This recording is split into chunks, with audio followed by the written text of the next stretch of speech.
Let n be the step number in a growing pattern. Here is a function that gives a total number of squares in step n. F of n is equal to n squared plus 2. Which pattern matches this rule for the first 3 steps? All right, pause the video like always, have a go at it. All right, now let's do it together. So let's just think about this.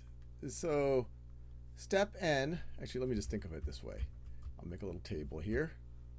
So we're going to think about the step here, or let me just call that n here, and then we're going to say what f of n is. So at the first step, we're going to have f of n is going to be equal to 1 squared plus 2, which is equal to 3. At the second step, f of 2 is 2 squared, which is 4, plus 2, which is 6. At the third step, we're going to have 3 squared, which is 9, plus 2, which is 11. So which of these meets that? So on the first step, we should have 3.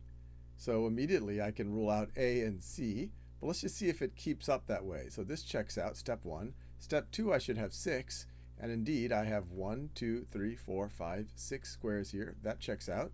Step 3, I should have 11, and I have 9 over there plus 1, so that is indeed 11. So I like choice B.